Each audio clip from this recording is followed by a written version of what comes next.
Le dernier point n'est pas une délibération, mais un débat qui nous est proposé dans le cadre du rapport d'observation définitive de la Chambre régionale des comptes pour les exercices 2014 et suivants, comme dit la CRC, puisqu'il y a des éléments qui s'arrêtent à 2018 et il y a certains éléments qui intègrent 2019.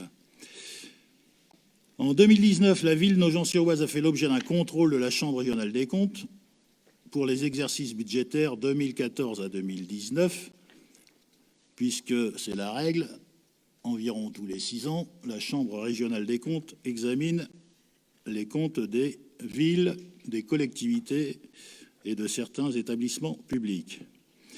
Alors, la Chambre a transmis son rapport d'observation définitive le 14 août 2020, c'est-à-dire il y a quelques jours. Et, conformément aux dispositions de l'article L243.5 du Code des juridictions financières, ce rapport d'observation est communiqué par l'exécutif de la collectivité territoriale ou de l'EPC à son assemblée délibérante dès sa plus proche réunion. Donc la plus proche réunion, c'est aujourd'hui, 7 septembre. Il fait l'objet d'une inscription à l'ordre du jour de l'assemblée délibérante. Il est joint à la convocation adressée à chacun des membres de l'Assemblée et donne lieu à un débat. Et donc, il n'y aura pas de vote, mais il vous sera demandé de prendre acte de ce rapport d'observation définitive de la Chambre régionale des comptes à l'issue de ce débat. Je me permets des propos préliminaires à ce débat avant de vous laisser la parole. Le premier propos que je voudrais avoir, c'est sur le calendrier. J'ai reçu un courrier de la Chambre régionale des comptes m'informant de ce contrôle le 17 avril 2019, c'est-à-dire il y a plus d'un an. Dans ce courrier, la Chambre régionale des comptes m'indiquait venir à Nogent-sur-Oise, comme c'est le cas toujours et pour toutes les villes et collectivités, constater sur place et sur pièce les éléments de son contrôle. La Chambre régionale des comptes est intervenue de mai à octobre-novembre 2019. Donc, quand je dis la Chambre régionale des comptes est intervenue, c'est qu'elle est venue à plusieurs reprises au sein même de la mairie, nous a demandé de lui fournir l'ensemble des documents. Alors, je peux vous dire qu'il y en avait un certain paquet. Et donc, ils ont travaillé et à Nogent-sur-Oise et aussi à Arras, puisque leur siège est à Arras, sur les comptes de la ville. J'ai reçu le 19 décembre 2019 un rapport d'observation provisoire. Donc, c'est la règle avec la Chambre régionale des comptes, l'échange est contradictoire. J'ai répondu le 19 février 2020 à ce rapport d'observation provisoire. J'ai donc fait un courrier de 7 pages. Je vous en donnerai les éléments au fur et à mesure de ce débat. Ensuite, j'ai reçu le 14 août le rapport d'observation définitive qui avait été délibéré au mois d'avril 2020 au sein de la Chambre régionale des comptes. Pourquoi je vous explique tout cela? Parce que dans cette affaire, ce n'est pas moi le maître des horloges. C'est-à-dire que ce rapport arrive maintenant. Il arrive maintenant pourquoi? Parce qu'il est de tradition en période électorale, puisqu'il y a eu une élection municipale assez originale, puisqu'elle s'est étalée sur 3 mois, entre les 2 tours. Donc, en période électorale, il est de tradition que la Chambre régionale des comptes ne rende pas public ses rapports. Et ça, c'est valable dans toute la France. Premier point. Et deuxième point, il y a eu un second report dû à la Covid-19. Donc, tout ça fait que nous nous situons aujourd'hui, 7 septembre 2020, pour analyser ce rapport d'observation définitive de la Chambre régionale des comptes sur une démarche qui est engagée depuis avril 2019. Le second point, ce rapport vous a été transmis, vous l'avez lu, vous en avez tiré les conclusions que nous allons débattre. En ce qui me concerne, je considère que ce rapport d'observation définitive est sévère. Alors, il est sévère, parfois à bon escient, puisque le rôle d'une Chambre régionale des comptes, c'est bien d'alerter la collectivité sur ce qu'elle pense de la trajectoire financière et du pilotage d'une collectivité. Donc, il est sévère en ce sens que la Chambre régionale des comptes fait des alertes. Ça, c'est le premier point. Le second point, je le considère parfois sévère, mais là, pour le coup, je ne suis pas d'accord avec la Chambre régionale des comptes. C'était d'ailleurs l'objet de mon courrier de 7 pages en réponse au rapport d'observation provisoire, dont vous ne trouvez que quelques traces dans le rapport d'observation définitive. Et donc, sur un certain nombre de sujets que je serai amené à développer, je vous ferai part de mon désaccord quant au jugement ou à la vision de la Chambre régionale des comptes sur tel et tel point, et notamment sur certains points où l'analyse de la Chambre régionale des comptes se rapproche plus, à mon avis, d'une démarche, on va dire, d'alerte plutôt soupçonneuse que d'une démarche d'alerte basée sur des faits concrets et qui m'apparaissent établis. Le troisième point, c'est le désaccord le plus flagrant, c'est sur la partie 3 concernant notre gestion de la mise en œuvre du gymnasium. J'y reviendrai.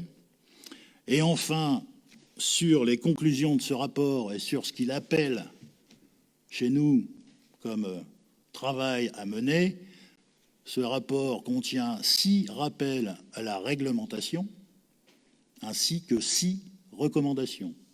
Bien évidemment, il nous appartiendra de mettre en œuvre les 6 rappels à la réglementation qui sont des rappels au droit, et là-dessus, il n'y aura pas à transiger, il nous faudra le faire. Quant aux 6 recommandations, certaines sont d'ores et déjà mises en œuvre, d'autres seront mises en œuvre. Je voudrais dire que, dans son rôle de recommandation, la Chambre régionale des comptes n'a pas à se substituer à la liberté de gestion d'une collectivité locale qui appartient aux élus que nous sommes ici autour de cette table. Donc, il n'y a pas de gouvernement des juges ou des experts, et il y a des élus qui doivent tenir compte des alertes à bon escient ou à moins bon escient indiquées par la Chambre régionale des comptes et à faire en sorte d'aller de l'avant en tenant compte de ces alertes. Voilà ce que je tenais à dire en propos liminaire. Donc je ne vais pas prendre la parole plus que de cela, je vais la donner à celles et ceux qui souhaitent faire vivre le débat, dans un premier temps. Madame Roux. Monsieur le maire, chers collègues, nous avons alerté les Nogentaises et les Nogentais sur la dégradation de nos finances durant la campagne. Dans votre acte, ce n'était que mensonges, rumeurs infondées et tromperies organisées. Ce rapport de la Chambre régionale des comptes rétablit la vérité. Il est accablant, car il faut une liste impressionnante de dysfonctionnements et d'anomalies en matière de finances, mais aussi de ressources humaines. Tout ce que nous savions déjà de longue date est écrit noir sur blanc par des experts dont la compétence est avérée. Monsieur le maire, vous avez mis ce débat à l'ordre du jour, ce qui est bien normal. Mais vu l'ère tardive et le nombre d'anomalies, nous n'avons pas d'autre choix que de vous demander de reporter ce débat. Nous souhaitions une réunion de travail exclusivement consacrée à ce report. Nous voulons pour chaque dysfonctionnement un tableau de bord avec le libellé de l'anomalie, une action corrective, un pilote d'action et un délai de mise en œuvre. Le management motivationnel par la récompense, qui vous assure l'adhésion des uns et des autres à cette gestion catastrophique, a conduit la ville sur une pente dangereuse. Il n'y a pas d'autre solution que de mettre en place, comme nous l'avons proposé lors de notre campagne, un management par la qualité. Voilà.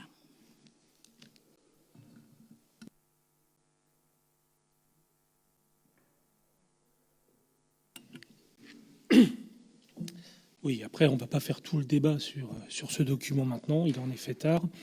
Alors après, moi j'entends bien qu'il va y avoir une critique de la ville sur le rapport de la Chambre régionale des comptes. En même temps, il y a des choses qui sont évidemment problématiques sur la gestion prévisionnelle de la trésorerie. J'avais fait cette remarque lors du débat télévisé. Vous n'aviez d'ailleurs pas répondu. Soit dit en passant, vous n'avez pas dit non. C'était bien joué. Mais on avait déjà avancé ces problématiques. S'y ajoutent des choses que je mesurais moi sur la difficulté en personnel. M'a particulièrement inquiété la raréfaction des fonctionnaires de rang A, enfin de grade A. Ça, c'est quand même... Alors voilà, j'ai des choses qui me déplaisent, évidemment. Alors on est dans un rapport politique où on n'est pas d'accord, mais néanmoins, on a une responsabilité collective à gérer cette commune. Et dans le cadre de l'opposition, l'idée, c'est pas non plus d'être destructeur, c'est de voir comment collectivement à faire les choses. Cet aspect des choses m'a particulièrement inquiété, parce que ça veut dire quand même une vraie fuite des cerveaux, des compétences qui sont parties. J'ai lu moins 25% sur l'ensemble du mandat de fonctionnaires de grade A. Ça, c'est quelque chose de très gênant. Après, il y a les sujets plus polémiques sur les recrutements irréguliers. Ça, ma foi, je vais pas polémiquer là-dessus. C'est pas mon propos. C'est des choses qui seront à rediscuter plus au calme, à mon avis, pour voir comment, là, on répond à ces problématiques. Mais la conclusion, quand même, de la Chambre régionale des comptes, c'est cette trajectoire financière non soutenable et une aggravation de l'endettement progressivement et une impossibilité aujourd'hui de continuer à raisonner sur fonds de roulement et sur ligne de trésorerie. D'ailleurs, alors sur la première partie de ce conseil municipal, moi, j'ai pas voulu intervenir sur l'ensemble des rapports, des décisions du maire que nous avons déléguées, parce que on n'a pas les éléments pour trancher, mais il y a encore l'ouverture d'une ligne de crédit sur la Société Générale pour 1 million. Et on ne peut pas continuer à fonctionner sans prévision, sans perspective financière. Et puis, après, nous avons des problèmes de pilotage, en effet. Quand on nous explique qu'on ne travaille pas correctement en projet et en crédit de paiement, on est obligé de se doter aussi là d'une nouvelle administration pour travailler là-dessus. Mais nous sommes prêts à travailler collectivement sur ces questions-là, parce que c'est l'intérêt de tous. Après, voilà, l'heure de la campagne est passée. Je pense que ce que nous avons dit, ou à l'instar de ce qu'a dit Gilliane Roux, se vérifie en bonne partie. On a un problème de gestion de cette municipalité. Voilà, j'aurais préféré que nous reprenions la main. Les urnes ne nous ont pas donné ce choix. Vous continuez à diriger cette municipalité, très bien. On en prend acte. Et à partir de là, on va essayer de contribuer à ce qu'elle soit mieux dirigée. Et on veut participer au redressement de cette ville. Mais en tout cas, en effet, on ne peut pas continuer sur les mêmes logiques de gestion. Après, je ne reviens pas sur le gymnasium. Je ne maîtrise pas assez le dossier, très sincèrement, pour me faire une opinion ce soir sur ce que dit la Chambre régionale des comptes. Là, j'étais vraiment pas capable de vérifier la véracité ou pas de ce qui est dit là-dedans. Voilà. Je m'arrête là pour le propos. Après, j'aurais pu être plus brutal, parce qu'en effet, le rapport est sévère et on aurait pu polémiquer. C'est pas le lieu, à mon avis, pour le faire. Par contre, c'est vrai que j'ai rarement vu un rapport aussi dur. J'en ai vu quelques-uns, y compris sur l'établissement public où je travaille, qui n'était pas tendre, mais pas à ce point. en tout cas pas sur le pilotage et la gestion. Je pense qu'il faut rectifier le tir, en tout cas pour que le débat continue. Alors soit on a un débat plus avancé, comme le propose Madame Roux, mais je pense que l'essentiel sera aussi que les Nogentais prennent connaissance de ce document que je voudrais voir popularisé. Voilà. Bien. Alors, bien évidemment, je respecte un certain formalisme. Les élus sont les premiers bénéficiaires, lecteurs de ce rapport. Ensuite, il sera porté à connaissance du large public, mais il ne pouvait pas l'être auparavant. Donc, bien évidemment, ce rapport sera communiqué aux tiers et sera même inséré sur le site Internet de la ville, enfin sur le site, le réseau de la ville, le site de la ville.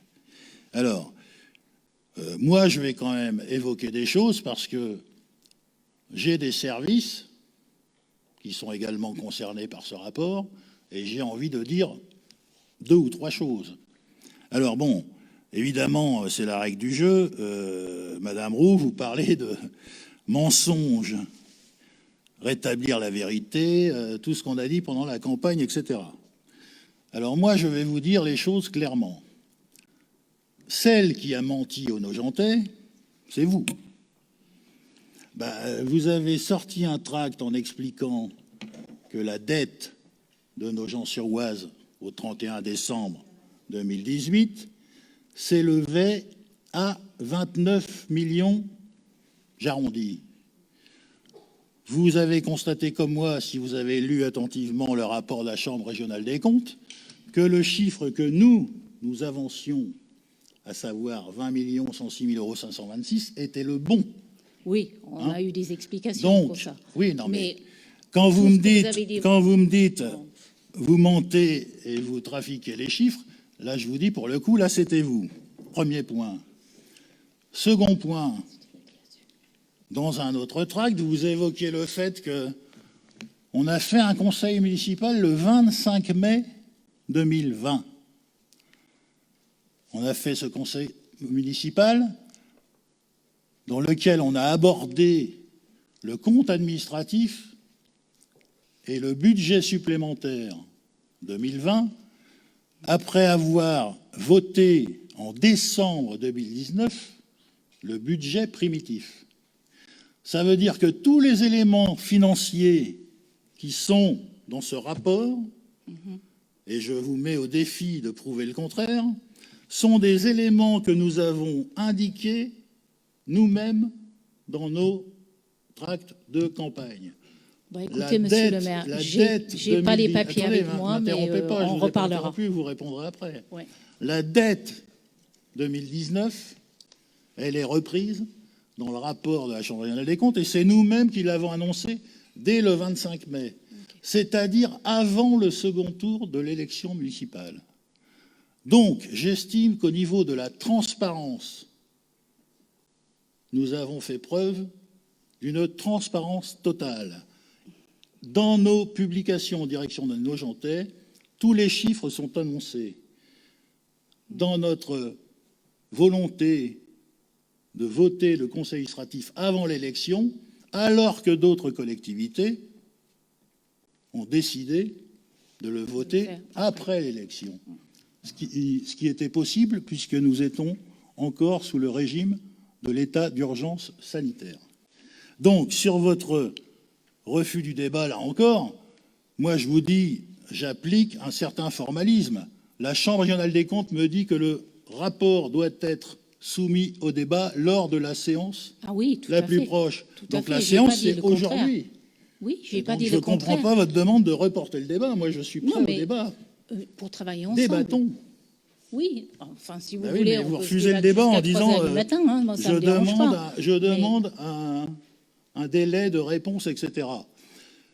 D'autre part, que je sache à l'heure actuelle, nous sommes toujours la majorité municipale et je suis l'ordonnateur, puisque c'est comme ça que m'appelle la Chambre régionale des comptes.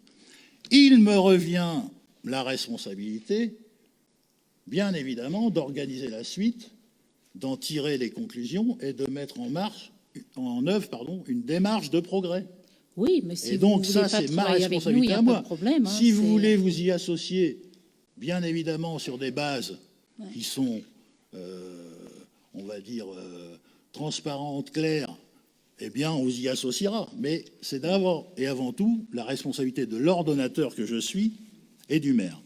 Alors, sur ce qu'a dit Monsieur Penn, bon, j'ai dit moi-même que le rapport était sévère, à bon escient, sur certaines choses. Je voudrais revenir sur le débat que vous avez lancé sur le fonds de roulement et la trésorerie. Bien évidemment, le fonds de roulement a subi en fin de période une pression intense du fait, je le rappelle, de la puissance de notre programme d'investissement.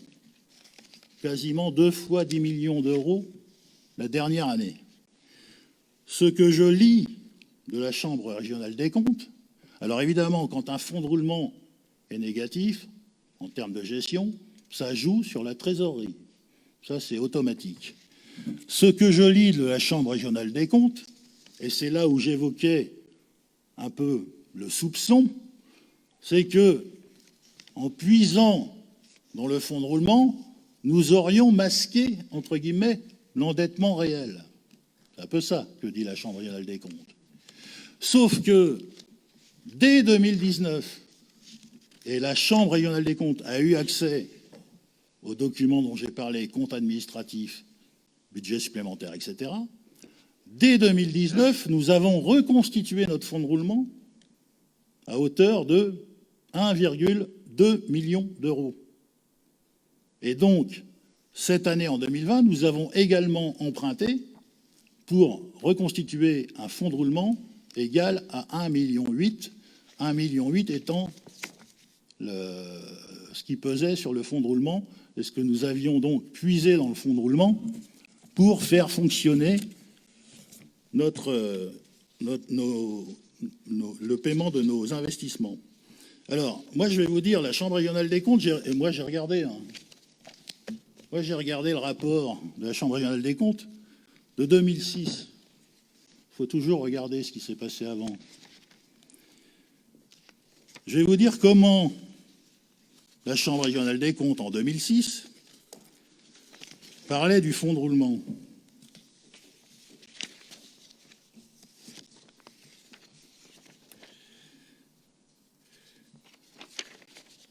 Dès que j'aurai retrouvé la page.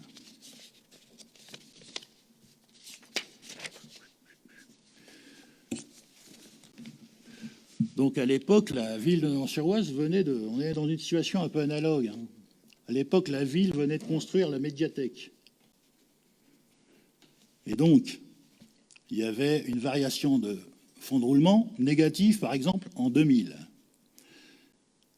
Voilà ce que disait à l'époque la Chambre régionale des comptes. Le fonds de roulement, toujours positif sur la période, baisse fortement en 2000 dans le cadre du financement de la construction de la médiathèque, les prélèvements sur le fonds de roulement complétant le recours à l'emprunt. Puis, entre 2001 et 2003, le fonds de roulement est reconstitué. Donc voilà une lecture de la Chambre régionale des comptes en 2006 où on se saisit du fonds de roulement et bien évidemment, en combinant fonds de roulement et emprunt, on fait face aux échéances liées à une dépense d'équipement importante. C'est exactement ce qu'on a fait pour la période actuelle, les PRU, le gymnasium. Nous avons fait des emprunts. Auparavant, nous avons été chercher des subventions d'équipement très, très importantes. Nous avons mobilisé le fonds de roulement. Et donc, en fin de période, bien évidemment, si on focalise sur la fin de période, le fonds de roulement, c'est une catastrophe. Il arrive à moins 1,8 million d'euros. Sauf qu'en 2019, nous avons reconstitué notre fonds de roulement, ce qui d'ailleurs a fait monter l'endettement. Et c'est bien normal, puisqu'un fonds de roulement, ça se finance avec des capitaux durables, et non pas avec de la trésorerie, M. Penn. Donc, sur le fonds de roulement, On peut critiquer la fin de période qui était effectivement très très tendue, mais si on intègre l'année 2019, force est de constater qu'on a utilisé le fonds de roulement et qu'on l'a reconstitué. En ce qui concerne la trésorerie, vous m'avez donné une délégation pour mobiliser des lignes de trésorerie. Les lignes de trésorerie, c'était jusqu'à hauteur, si ma mémoire est bonne, de 5 millions d'euros. Cette année, on a mobilisé 4 millions d'euros et il reste 1,5 million disponible en ligne de trésorerie. Ça veut dire qu'on a mobilisé 2,5 millions de trésorerie. Il y a une distinction à faire entre les emprunts budgétaires et les lignes de trésorerie. Les emprunts budgétaires, ils sont inscrits au budget. Les lignes de trésorerie, elles sont dans un compte de la classe 5, et donc les lignes de trésorerie, elles sont limitées à 1 an. Et donc ne pas utiliser une ligne de trésorerie, c'est comme si une entreprise qui fonctionnait en trésorerie zéro se privait de cet outil-là. Donc moi, je vous dis qu'utiliser une ligne de trésorerie à un moment ou à un autre pour une collectivité, ça témoigne d'une gestion dynamique de sa trésorerie. Pourquoi? Parce qu'auparavant, dans nombre de collectivités, il y avait une trésorerie pléthorique. C'est-à-dire qu'on avait des collectivités qui avaient des trésoreries à 2, 3 millions d'euros, etc. Alors, je ne vous dis pas qu'il faut être en rupture de trésorerie totale tout le temps, etc. Ce n'est pas ça que je suis en train de vous dire. Je suis en train de vous dire que les lignes de trésorerie ont leur utilité comme outil de gestion dans une collectivité, à condition, effectivement, d'être utilisées au bon moment et à bon escient. Donc, sur la dynamique fonds de roulement trésorerie, bon, vous présentez un tableau un peu négatif. Moi, je vous réponds, effectivement, on a utilisé le fonds de roulement, mais ce qui était bon en 2006, les moins en 2017, pourquoi pas? Et puis, les lignes de trésorerie, elles sont utilisées et elles sont remboursées au terme de chaque année.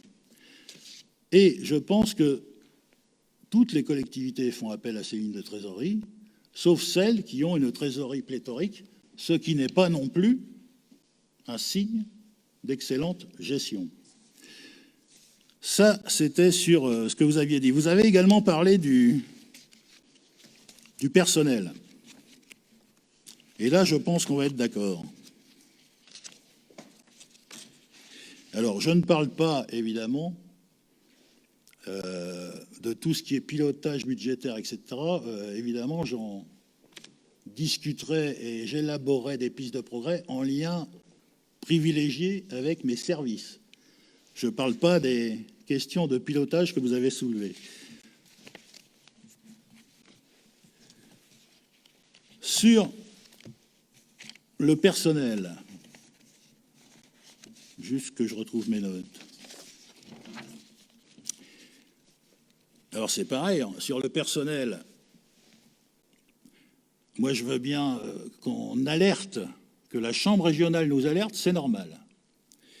Elle nous alerte sur le fait qu'il y a un décrochage entre les frais de personnel à Nogent-sur-Oise et les moyennes régionales et nationales. Le taux de dépenses du personnel par rapport aux dépenses de gestion est à Nogent-sur-Oise de 67,7% en 2018, alors que la moyenne nationale est à 59,5%, c'est-à-dire un différentiel de 8,2%. Donc il y a un décrochage, il y a un différentiel, on dépense plus en personnel à Nogent-sur-Oise que la moyenne nationale. Sauf que quand je vais lire le rapport de la Chambre des comptes définitif de 2006, alors c'est pas un hasard si j'ai pris cette année-là, hein, c'était la dernière période de la majorité d'avant, qu'est-ce que je découvre? CRC 2006. Les dépenses de personnel de la ville de Nogent-sur-Oise représentaient en 2003 58,22% des dépenses réelles de fonctionnement, pour une moyenne nationale de 49,97%.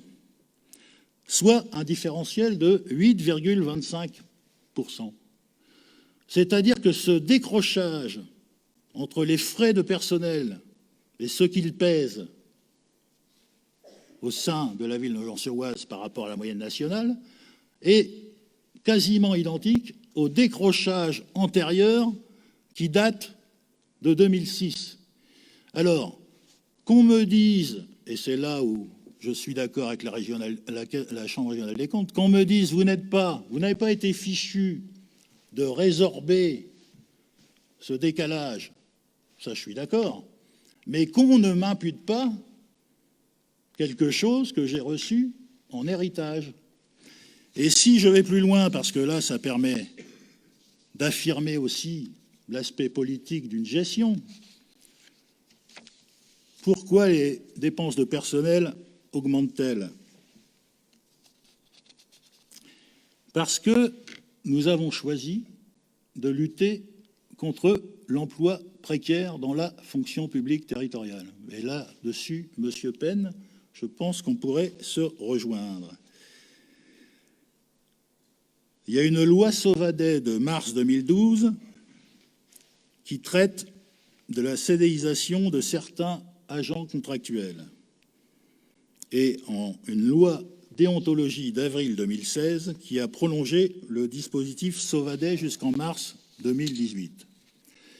Ça veut dire que ces lois poursuivent l'objectif d'en finir, ou tout du moins de diminuer, la précarité dans la fonction publique, je devrais dire dans les fonctions publiques. Et donc, si on veut lutter efficacement contre la précarité, il faut permettre à des personnes, salariés, agents de la ville, d'accéder à la titularisation et donc ne pas renouveler ad vitam aeternam des emplois successifs.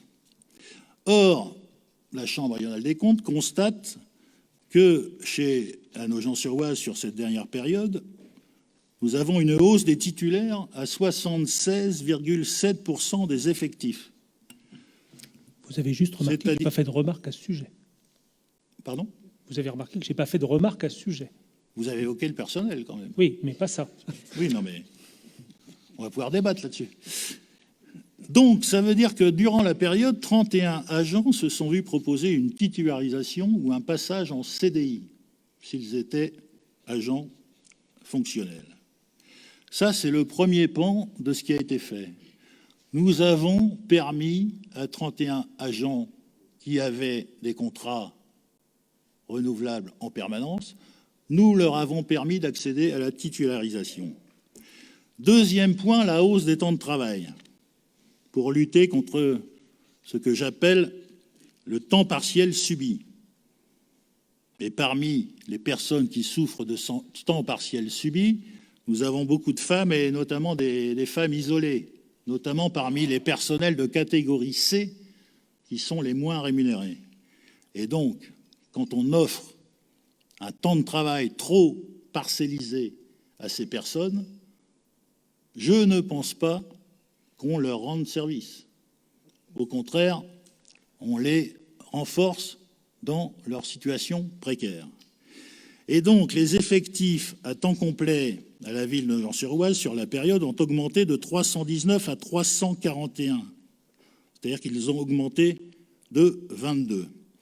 Et la Chambre régionale des comptes nous dit la rémunération des titulaires est passée dans la masse salariale de 73,9 à 81,7%, c'est-à-dire plus 8%. Pourquoi c'est plus 8%? Pourquoi cette hausse supérieure dans la masse salariale? Parce que quand un agent devient titulaire à la ville de Nogent-sur-Oise, il bénéficie de la prime semestrielle du 13e mois, alors qu'un agent contractuel ne peut pas en bénéficier. Donc, quand vous renforcez la titularisation et les temps de travail de vos agents, surtout la titularisation, vous renforcez, forcément, vous surenchérissez dans le coût de votre masse salariale. Alors, pourquoi je vous dis tout ça? Parce que quand je lis le rapport de la Chambre régionale des comptes, je lis que nous avons réduit nos marges de manœuvre. Nous avons réduit nos marges de manœuvre et certains financiers tiennent le langage aussi de dire que nous avons augmenté la rigidité de nos charges. Là où nous affirmons une volonté politique de lutter contre la précarité des emplois en renforçant la titularisation, en renforçant les temps de travail, en permettant à des agents de mieux vivre, d'être mieux payés, et donc, dans une ville comme Nogent-sur-Oise, parce que la phrase la plus importante de ce rapport, c'est une des premières phrases sur le revenu médian par habitant à Nogent-sur-Oise. Quand on nous dit que ça, c'est renforcer la rigidité des charges de fonctionnement d'une ville, alors que nous exprimons une volonté politique d'améliorer le bien-être de nos agents, qui bien souvent vivent dans notre ville et par là même vivent mieux, eh bien, je mesure toute la différence qu'il y a entre une démarche financière budgétaire stricte et des élus qui ont une démarche politique. Alors pourquoi j'ai insisté lourdement sur cet exemple? C'est pour vous faire toucher du doigt cette réalité. C'est que si je fais une démarche financière rigoureuse, j'aboutis bien évidemment aux conclusions de la CRC. C'est-à-dire que tout ça devient un paquebot encore plus difficile à gérer. Mais cela dit, nous sommes avant tout des élus et nous avons à mettre en œuvre des politiques. Alors bien évidemment en tenant compte des équilibres budgétaires et des contraintes budgétaires. Donc là, le débat peut avoir lieu sur est-ce qu'on a été trop loin là-dessus ou là-dessus, ça je suis ouvert. Mais sur les charges de personnel, et je voulais en venir à ce point, la recommandation, tous les rappels à la réglementation de la Chambre régionale des comptes, de toute façon, s'imposent à moi, on le fera. Sur les 6 recommandations, il y en a une qui m'inquiète, c'est la dernière. Définissez un plan pour améliorer votre épargne brute. Il n'y a pas de secret, l'épargne brute. L'épargne brute, c'est une notion qui signifie que entre les recettes et les dépenses, il faut qu'il y ait un morceau, un delta. Et ce delta, ça s'appelle l'épargne brute. Quand la Chambre régionale des comptes nous demande d'améliorer l'épargne brute, ça veut dire en gros augmenter vos recettes ou diminuer vos dépenses. Donc moi je suis d'accord pour améliorer l'épargne brute, mais je ne suis pas d'accord avec le fait d'instaurer une austérité budgétaire pour améliorer une épargne brute aux dépens des services que nous rendons à notre population. Et donc ça, il faudra l'arbitrer, il faudra en discuter. Alors, sur la dette, rapidement, je vous dis quand même que, parce qu'il y a quelques éléments dans ce rapport de la Chambre des comptes, ici et là, qui sont quand même des éléments, non pas d'alerte, mais qui rassurent. Par exemple, à la page 49, la CRC nous dit, après avoir atteint 9 ans de trésorerie incluse fin 2018, la capacité de désendettement s'élève à 10,7 ans au 31 décembre 2019. Ça, on peut l'expliquer. Mais la CRC rajoute, elle reste cependant en deçà du seuil critique de 12 années permettant de s'assurer de la soutenabilité de la dette. Donc ça veut dire qu'il y a aussi, dans ce rapport de la Chambre régionale des comptes, des éléments plutôt positifs. Il n'y en a pas beaucoup, pourquoi? Parce que quand le rapport de la Chambre régionale des comptes, c'est fait pour alerter. Donc c'est fait pour appuyer, si j'ose dire, là où il y a des alertes ou des problèmes que la CRC ressent ou pressent. Mais il y a aussi, on pourrait le dire, tout ce dont ne parle pas la Chambre régionale des comptes. Tout ce qui ne fait pas un problème pour elle. De ce que j'ai entendu pendant la campagne électorale, les frais de bouche, Les frais de bouche, la Chambre régionale des comptes n'en parle pas. On est bien d'accord. Donc, tout ça fait que, et je vais éviter de parler trop longtemps, bien évidemment, nous avons besoin de tenir compte de ce que la Chambre régionale des comptes nous dit, mais nous devons aller à l'essentiel, à savoir les alertes prédictives qui doivent vraiment nous interpeller. Un mot rapide sur ce qui a été fait au Gymnasium. Alors là, je suis en total désaccord avec la Chambre régionale des comptes qui parle d'un surcoût de 22% entre l'avant-projet et l'avenant numéro 1. Sauf que, à ce moment-là, il n'y avait même pas un trou qui avait été creusé sur le site. C'est-à-dire que les travaux n'avaient pas démarré. L'avenant numéro 1 concerne des études de sol qui ont été faites et qui ont obligé la ville à utiliser la technique des pieux. Donc ça, ce n'était pas prévisible, c'était lié au sol. Et c'est l'étude qui nous l'a imposé. Et deux, nous avons fait une concertation avec les clubs sportifs, notamment l'Étoile de gymnastique, qui nous a dit « Vous avez prévu trop court. Le gymnase que vous avez prévu est trop petit. Revoyez votre copie. » Et donc, nous avons revu notre copie sans même commencer les travaux, en passant un avenant numéro 1.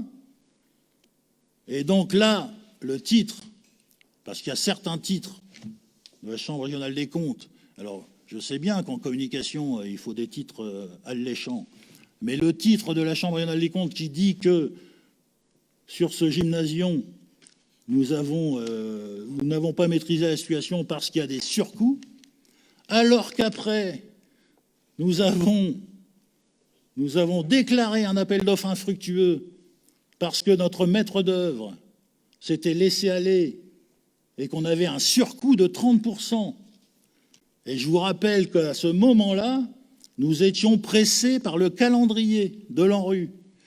Nous avons choisi, en connaissance de cause, de déclarer l'appel d'offres infructueux, de relancer un appel d'offres, alors qu'il y avait le risque d'être hors délai et de perdre la subvention de l'ANRU, notamment. Et donc les services derrière moi ont énormément bossé. Ils ont bossé en juillet et en août. Ils ont bossé en juin, juillet, août. Et ils ont sorti l'appel d'offres qui nous a permis de relancer le projet et d'aboutir.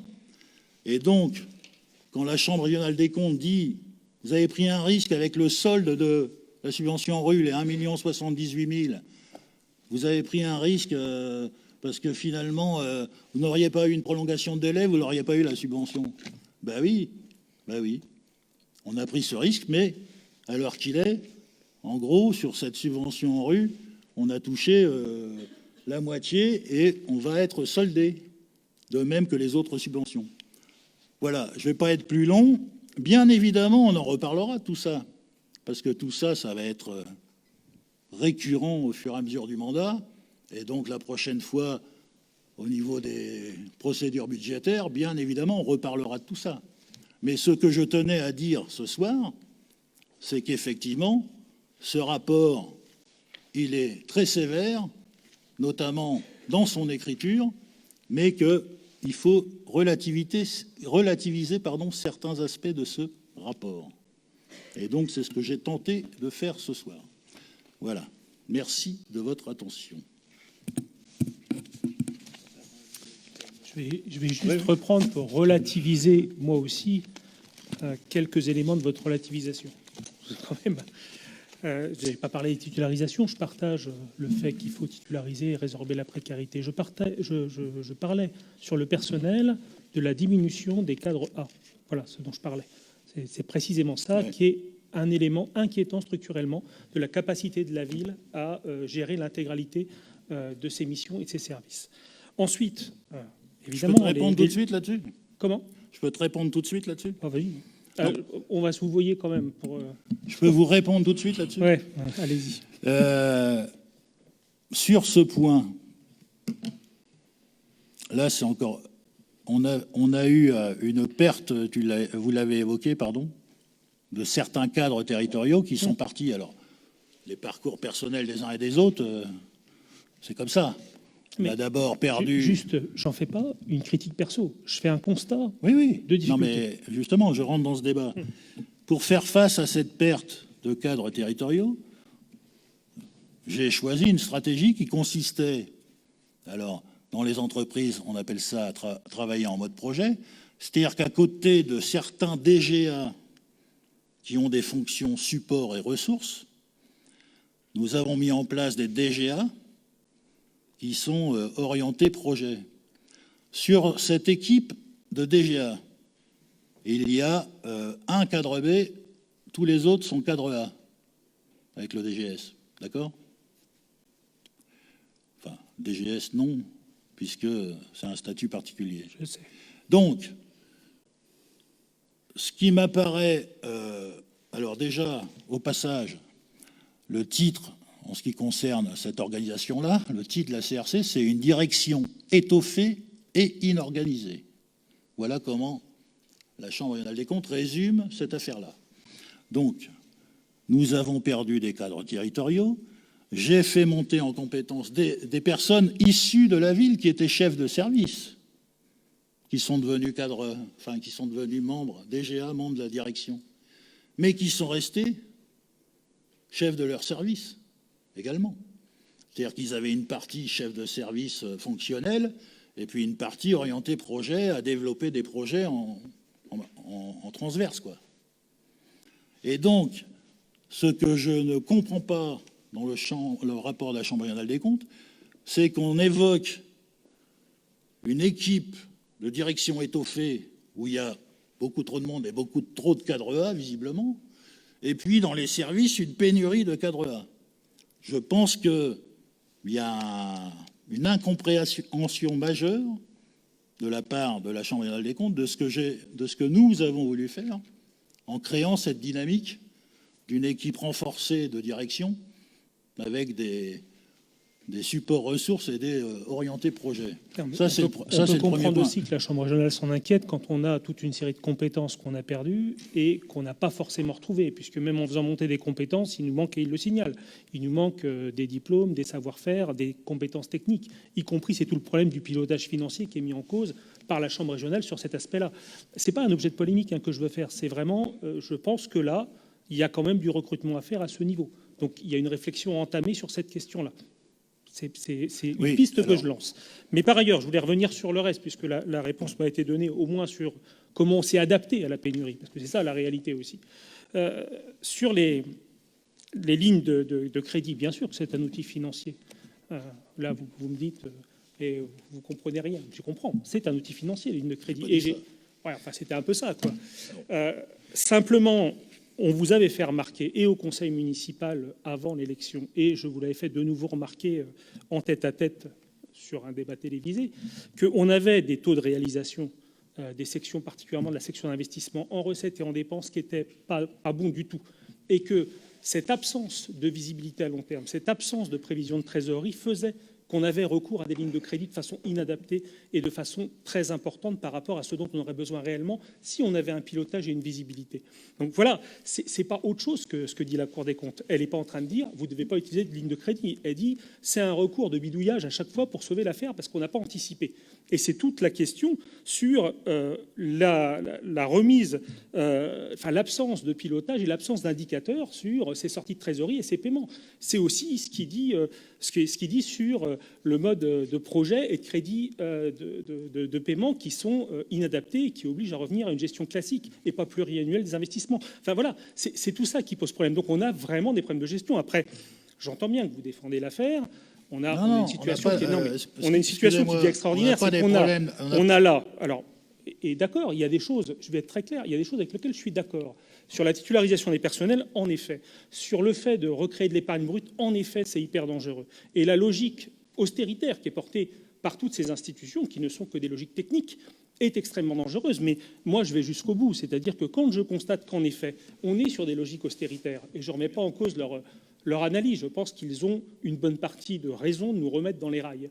Mais par contre, la logique austéritaire qu'ils défendent, moi, je la combats en demandant aussi une augmentation de la dotation globale de fonctionnement des collectivités. Or, ça fait des années qu'on est rincé, et voilà, vous êtes avec ceux qui nous rincent. Bah ça, voilà, on avait l'étiquette. C'est pas ce que dit la Chambre régionale des comptes sur l'augmentation des recettes. Non, mais elle ne dit pas qu'on est rincé, elle dit qu'on a été qu'on largement pas, plus que compensé par qu'on s'en est pas d'autres si mal dotations. tiré. Mais par rapport aux besoins et au transfert de compétences sur l'ensemble des collectivités, pas que les communes, on est particulièrement mal lotis. Et c'est le cas avec ce gouvernement, c'était le cas avec le précédent. D'ailleurs, c'était le même ministre du Budget qui est devenu président. Donc voilà, moi je suis assez cohérent, c'est-à-dire que je me bats pour revoir ces augmentations de dotation globale. Je ne viens pas dire qu'on est dans l'austérité et que malgré tout, je soutiens ceux qui nous l'impliquent. Voilà. Après, voilà. Si je puis me permettre... Non, mais on voulait avoir le débat jusqu'au bout. Donc. Non, mais juste une remarque en passant. Vous êtes quand même membre d'une formation politique qui n'a jamais gouverné depuis à peu près 30 ou 40 ans. Et donc, à cette contradiction que vous me renvoyez, je me permets de vous renvoyer celle-ci. Il faut être un peu dans le réel et aller parfois au gouvernement et se salir les mains. Donc on a chacun, de ce point de vue-là, j'espère que la prochaine fois, on nettoiera un petit peu la situation et qu'on aura en effet l'occasion de se salir les mains par un vote démocratique qui sera plus efficace que celui-là. On va s'arrêter là. On a échangé. Juste anecdotiquement, vous êtes marxiste, monsieur Dardenne. Partir du réel, hein, c'est bien. C'était pas Jaurès qui avait dit ça? Non, partir Il du me réel semble que pour c'était aller Jean vers Jaurès. le réel. Donc, allez. Non, je suis pas marxiste, moi. Bien. D'autres interventions? Eh bien, je vous remercie. Ah, pardon, excuse-moi, Michel. Tu es sur mon œil gauche et je te vois mal. Oui, par rapport à la DGF, vous voulez peut-être que ça soit le contribuable au niveau national qui paye, parce qu'il y a toujours un contribuable qui paye derrière. Il ne faut pas l'oublier. Simplement, par rapport au rapport de la Chambre régionale des comptes, avant, ça n'existait pas. Ça a été créé par les lois de décentralisation de 82. Avant, c'était le préfet. Alors moi, je veux bien, en écoutant Madame Roux, qu'on ne fait plus rien. Les élus ne servent à rien, on ne fait rien. On ne fait pas le gymnasium, on ne fait pas le terrain synthétique, on ne fait rien. Puis on a des ratios qui vont bien. Hein, sauf qu'à Nogent-sur-Oise... C'est pas du tout ce que j'ai dit. Hein. Non, mais je réponds là. Ah d'accord. Ok. Nogent-sur-Oise, c'est une ville pauvre. Il y a beaucoup de chômage, etc. Donc on a ces contraintes-là. Donc on est obligé de les prendre en compte. Ça, malheureusement... si vous avez une solution miracle, vous nous la donnerez. Ça, c'est le premier point. Concernant l'équipe précédente, nous, quand on est arrivé, on était encore au crayon et au cahier. Monsieur Brunet, il a des petits cahiers à carreaux, là. Donc, on a commencé à informatiser tout ça. Effectivement, quand je lis ça, il y a encore beaucoup de progrès à faire au niveau de la gestion. Ça, je suis d'accord. Moi, je ne suis pas un comptable. Je suis pas j'ai aucune compétence particulière à ce niveau-là. Je suis simplement élu. Bon, je suis adjoint en finance. Moi, je ne suis pas un comptable, mais j'ai dû m'y former. Moi, je suis fier du programme parce qu'on est des politiques. On applique un programme. Vous avez votre politique, vous l'auriez appliqué. Sinon, ça ne sert à rien d'être là. Et puis, la Chambre régionale des comptes, vous n'avez qu'à voir M. Juppé, ce qu'il en pense là, dernièrement, ou Radour-sur-Glenne. On est à 120, l'endettement à 120 ans. Vous voyez ? Et pourtant, ils ne sont pas en faillite, etc. Simplement, effectivement, ils ont besoin de rénover les trottoirs, etc. Ils n'ont pas des moyens. Donc, comment on fait? Moi, je n'ai pas de solution miracle. Si on ne peut pas augmenter les recettes, effectivement, on peut gratter le plus, mais je pense qu'on a été très loin là pour gratter tout ce qu'on pouvait gratter sur les charges. Hein, il y a certainement des pistes de progrès. Ça, je le reconnais. Hein, mais il ne faut pas oublier, par exemple, la taxe foncière. Ça, c'était l'équipe précédente. On est au-dessus de la strate, donc on ne va pas encore faire ponctionner les propriétaires de Nogent-sur-Oise. Je pense qu'on a atteint la limite, là. La taxe d'habitation, effectivement, il y a une réforme, on va la supprimer. Donc, il y a une perte d'autonomie fiscale. Je suis d'accord avec vous là-dessus. Voilà. Après, qu'est-ce qu'on peut dire d'autre? Je veux bien qu'on reprenne tout le débat, hein, mais... Parce que... Je reprends une citation. Permettez-moi de laisser le quelqu'un ministre des Finances s'exprimer après, je vais répondre. Pierre Mendès France disait « Gouverner, c'est choisir, si difficile que soient les choix ». Et ben moi, je suis très fier, depuis 2008, dans cette commune, d'avoir modernisé cette ville et que ça ne soit pas une cité dortoir, etc. Alors après, on a peut-être des recettes miracles. Hein. Moi, j'en ai pas. Voilà. Hein. Sauf, faites venir les CS+ à Nogent-sur-Boise. Là aussi, je vous attends. Hein. Comment vous allez faire? Hein, on voit bien tous les problèmes qu'on a avec l'immobilier. Hein. Je suis bien placé pour le savoir. Donc voilà. Donc on essaye de gérer cette ville avec les moyens qu'on a. Et moi, je suis très fier dans cette équipe municipale. Et si les Nogentais nous ont encore donné confiance, c'est peut-être que c'est pas si mauvais que ça, notre bilan. Voilà. Merci, Michel. Non, juste une petite réponse. Oui. Mais ça va être rapide. Mais en l'occurrence, je ne suis pas en train de dire les élus n'ont pas de rôle et il ne faut pas appliquer un programme municipal. Je suis en train de dire il y a des difficultés de gestion et des anomalies de gestion qui sont relevées par la Chambre. Je ne les prends pas toutes au comptant, vous avez remarqué, j'en ai sélectionné. Et puis après, je dis qu'on n'est pas cohérent quand en même temps on défend quelque chose au local qu'on ne peut pas porter sur le plan national à cause des dotations globales de financement des collectivités qui sont en baisse. Voilà, c'est des choses simples que j'explique. Après, non, si vous croyez que je suis Jésus-Christ, je ne le suis pas, je n'ai pas de solution miracle. Simplement, arrêtons quand même de faire une gestion qui n'est pas une gestion d'économie, qui n'est pas une gestion en bon père de famille. Il faut faire les choses correctement. On aura quand même des difficultés, même en les faisant correctement. Il faut dégager des ressources nouvelles qui ne sont pas de la fiscalité. Je déplore complètement, en effet, la réforme de la taxe d'habitation parce qu'elle fait perdre complètement la souveraineté aux collectivités, aux municipalités de leurs finances, nous fait dépendre complètement de dotations qui, on le voit, ont tendance à baisser. On avait la même problématique, même s'il fallait la réformer, sur la taxe professionnelle. Alors, en effet, M. Dardenne a fait remarquer que on ne s'était pas sali les mains depuis quelques années, mais on ne demande que ça. Voilà, salissons-nous les mains. Après, quant aux résultats des élections, vous savez, moi, j'en prends acte. Vous avez gagné, j'en disconviens pas. Après, je constate que parfois, même le corps électoral se trompe. Voilà, et ils ont bien élu Macron. Voilà. Bien. Merci à tous. Bonne fin de soirée. On prend acte de ce débat, donc.